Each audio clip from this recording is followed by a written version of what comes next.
ဒီဇလန်ကအထက်တန်းနောက်ဆုံးနှစ်ကျောင်းသူလေးဒန်ဘီနဲ့စတင်ထားပါတယ်။သူမဟာတက္ကသိုလ်ဝင်ခွင့်စာမေးပွဲဖြေဆိုဖို့ရန်နေငယ်ပဲလိုပါတော့တယ်။ဒါပေမဲ့ပြဿနာကသူမဟာတင်ချဘာသာရက်မှာအရန်ညံ့နေတာပါပဲ။သူမဟာတင်ချချိန်ဆိုရင်အမြဲတမ်းအိပ်ပျော်နေတတ်လို့ဆရာကအရန်စိတ်တူပြီးဒီနေ့မှာတော့သူမကိုကြောက်တင်ပုံရှိထွက်ခိုင်းပါတယ်။ဒါပေမဲ့ပုံမှန်တိုင်းပါပဲ။သူမဘာတစ်ခုမှမတွက်နိုင်ခဲ့ပါဘူး။စိတ်ပြတ်သွားတဲ့ဆရာကလူအားလုံးရဲ့ရှေ့မှာသူမကိုငေါငန်းပါတော့တယ်။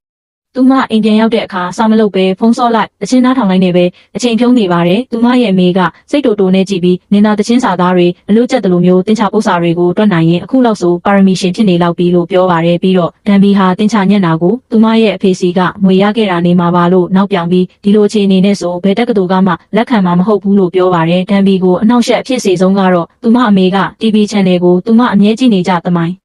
နောက်ခံဒရာမာကားတွေစီပြောင်းလိုက်တာပါပဲဒန်ဘီဟာလက်လျှော့ပြီးအခန်းထဲကထွက်လာကသူမရဲ့အရင်ကြီးဆုံးတငယ်ချင်းအိမ်ကိုသွားပါတယ်သူမတငယ်ချင်းကလည်းဒါဟာတက္ကသိုလ်တက်ဖို့နောက်ဆုံးခွင့်ရေးပဲအခုသာကြာရှုံးသွားရင်နေ့အတွက်အနာဂတ်မရှိတော့ဘူးသွားစရာနေရာလည်းမရှိတော့ဘူးလို့ထပ်ပြီးသတိပေးပါတယ်နောက်တနေ့မနက်မှာတော့ဒန်ဘီဟာအိယာနိုးနောက်ကျပြီးစာမေးပွဲကြီးဖြေဖို့နောက်ကျနေတာကြောင့်အပြေးလွှားထွက်လာခဲ့ပါတယ်။သူမအပြင်ထွက်ခါနီးမှာအမေဖြစ်သူကကြောင်းကောင်းကောင်းရအောင်အစွမ်းကုန်စူးစမ်းခဲ့ပါလို့အားပေးပါတယ်။ဒန်ဘီဟာအထူးသဖြင့်တင်ချပိုင်းအတွက်အရန်ရင်ခုန်နေပေမဲ့စာမေးပွဲစင်တာရောက်တဲ့အထိဘတ်စကားဘော်မှာစာကြည့်ဖို့စူးစမ်းပါတယ်။သူမဘတ်စကားဘော်ကဝုန်းကနေဆင်းပြေးတဲ့အခါထီးကိုမေးခဲ့ပါတယ်။စာမေးပွဲဖြေမဲ့အဆောက်အအုံနားရောက်တဲ့အခါကြောက်စိတ်တွေဝင်လာပါတယ်။သူမအစင်သင့်မဖြတ်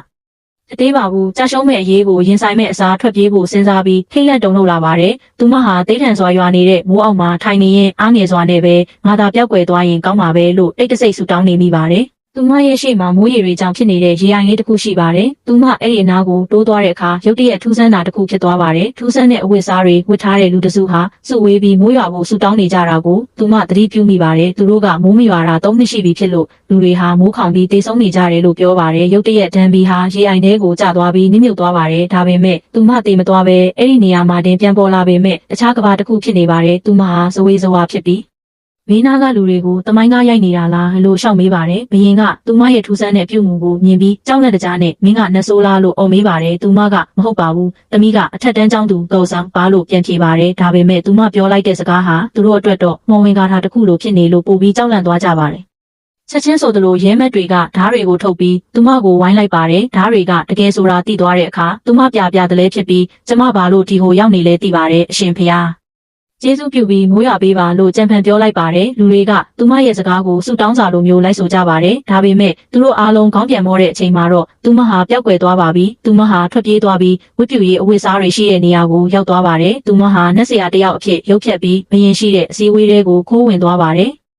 အစည်းအဝေးအတွင်းမှာဘယင်ကအယူသီးမှုတွေကိုရပ်တန့်ပြီးတိုင်းပြည်ရဲ့ပြဿနာတွေကိုဖြေရှင်းဖို့တိတ်ပံတဲ့တင်ချာကိုလေ့လာရမယ်လို့ရုတ်တရက်ကြေညာပါတယ်။ဒါပေမဲ့နတ်ဆရာကြီးကကန့်ကွက်ပြီးဒါဟာအန္တရာယ်ရှိတဲ့အဓိပ္ပာယ်မရှိတဲ့စကားတွေပဲတင်ချာဆိုတာနောက်ထပ်အယူသီးမှုတစ်ခုပဲတဘာဝတရားကိုညီမျှခြင်းတွေနဲ့နားလည်ဖို့ဆိုတာမဖြစ်နိုင်ဘူးလို့ပြောပါတယ်။သူကမိုးခေါင်ရတဲ့အစစ်အမှန်အကြောင်းရင်းဟာနတ်ဖျားတွေကဘယင်ကိုစိတ်ဆိုးနေလို့ဖြစ်ပြီးမိုးရွာဖို့တခုလေးသောနီးလန်းကတော့ဘယင်နဲ့မိဖုရားတို့ဟာမြင့်မြတ်တဲ့ဝတ်ပြုပွဲကိုပြုလုပ်ရမှာဖြစ်တယ်လို့ဆိုပါတယ်ဒန်ဘီဟာအစည်းအဝေးကနေတိတ်တဆိတ်ထွက်လာပြီးသူမရဲ့ဖုန်းကိုရှာဖို့လုပ်ရင်းပြန်ဖမ်းခံရပါတယ်ဘယင်ရောက်လာတာကိုစောင့်နေတော့သူမကမိုးရွာတာနဲ့ငါလွတ်မြောက်နိုင်မှာပါလို့တွေးနေပါတယ်ဒါပေမဲ့ဘယင်ကမိုးမရွာတာ3နှစ်ရှိပြီလို့ပြောတဲ့အခါသူမထိတ်လန့်သွားပါတယ်အမှန်အတိုင်းပြောရရင်ဘယင်ကသူမကိုမနစ်သက်ပါဘူးသူမကိုချက်ချင်းကွပ်မျက်ဖို့အမိန့်ပေးပါတယ်သူမဟာပြတလဲတောင်းပန်ပြီးကျေးဇူးပြုပြီးခဏဆောင်ပါကျမကအနာဂတ်ကလာတဲ့ကျောင်းသူတယောက်ပါမတော်တဆရောက်လာတာပါလို့ပြောပါတယ်သူမဟာတမိုင်းကျောင်းတွေအများကြီးတည်တယ်ဆိုတာကိုယုံကြည်အောင်ပြောဖို့စူးစမ်းပါတယ်အဲ့ဒါကအလုံးမဖြစ်တဲ့အခါသူမကတင်ချာမှာလဲပါရမီရှင်ဖြစ်ကြောင်းအမြန်ထည့်ပြောလိုက်ပါတယ်စိတ်ဝင်စားသွားတဲ့ဘယင်ကကိုမျက်မဲ့အစီအစဉ်ကိုရွှေ့ဆိုင်လိုက်ပြီးတက်တည်ပြဖို့ပြောပါတယ်သူကသူမကိုပိုက်တာကိုရဲ့ theory ပု္ပ္ပစာတစ်ခုပေးပါတယ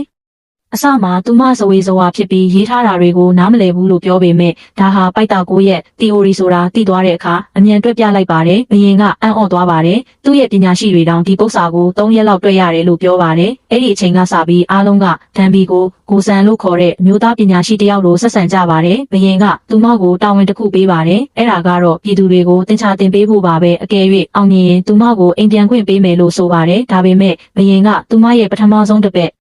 ဖြစ်လာပြီးသူကကနန်းတော်မရေတွက်တတ်တာကိုသိလိုက်ရတဲ့အခါသူမလန့်သွားပါတယ်သူမဟာစိတ်ရှည်လက်ရှည်နဲ့ကနန်းတွေအပေါင်းတို့ကနေမြောက်ကိန်းတွေအထိအခြေခံကနေစတင်ပေးပါတယ်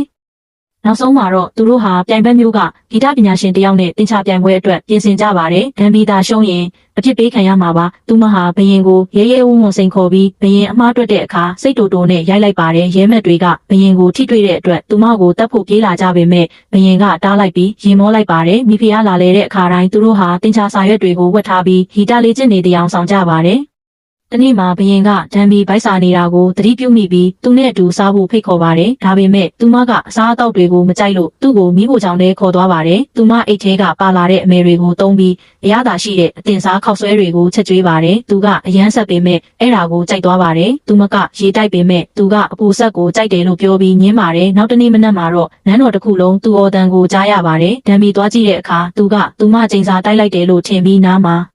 အဆောင်လက်ဖွဲကတ်ထားတာကိုတွေ့ရပါတယ်။သူမကမျက်လုံးနှံပြပြီးဒီမှာကြည့်ပါဦးဒါကခောက်ဆွဲကြောင်ဖြစ်တာပါမော်တက်မဟုတ်ပါဘူးလို့ပြောပါတယ်။ဘာမှပညာမှမဟုတ်ပဲငရုတ်သီးကသူ့ဘိုက်ကိုဒုက္ခပေးလိုက်တာပါပဲ။သူမကအဲ့ဒီလိုပြောတော့သူကဘိုက်ဆိုတာဘာလဲလို့မေးပါတယ်။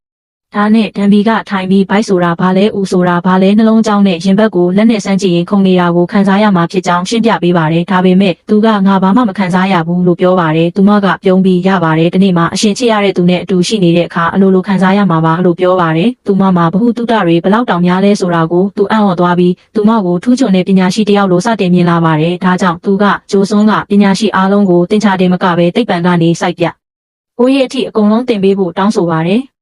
အဲ့ဒီညမှာသူမကိုလိန်မော်သီးတစ်လုံးပေးပါတယ်။သူမကဘာခန်းသားမှမလုပ်ပဲကျေးဇူးလို့ပြောလိုက်တဲ့အတွက်သူကအယမ်းစိတ်ဆိုးသွားပါတယ်။မင်းကဂျိုးစွန်းကလေလွင့်နေသူပဲဒီအသီးကိုအနည်းဆုံး3ရက်လောက်တင်ထားတင်နေမင်းကကောင်းချီးတွေကိုတန်ဖိုးမထားဘူးလို့ပြောပါတယ်။သူမကရဲပြီးဒါလိန်မော်သီးလေးတစ်လုံးပါအဲ့ဒီလောက်ကြီးမလုပ်ပါနဲ့လို့ပြန်ပြောပါတယ်။နောက်ပိုင်းမှာသူတို့နှစ်ယောက်နန်းတော်ကွင်းထဲမှာဘောလုံးကစားကြပြီးသူမကြောင့်သူဟာနှစ်ပေါင်းများစွာအတွင်းပထမဆုံးအကြိမ်ပြေးလွှတ်အားခဲ့ပါတယ်။နောက်တနေ့မှာဘယင်ကသူ့ရဲ့အနာဂတ်ကျင်ရတော်နဲ့ထိုင်နေရင်အဲ့ဒီညမှာသူ့ကိုဟင်းချိုထဲမှာမှော်ဝင်အချစ်စေးတိုက်လိုက်မယ်။အဲ့ဒီနောက်မှာသူတို့ချက်ချင်းလက်ထပ်ကြရမယ်လို့ပြောပါတယ်။ဒါပေမဲ့ကံကြမ္မာကတမျိုးဖြစ်သွားပါတယ်။အဲ့ဒီဟင်းချိုပကံဟာဒန်ဘီလက်ထဲရောက်သွားပါတယ်။သူမဟာအရန်ထူးဆန်းတဲ့အပြုတ်မှုတွေလုပ်ပြီးနန်းတော်ထဲမှာတင်အိပ်ပျော်သွားပါတယ်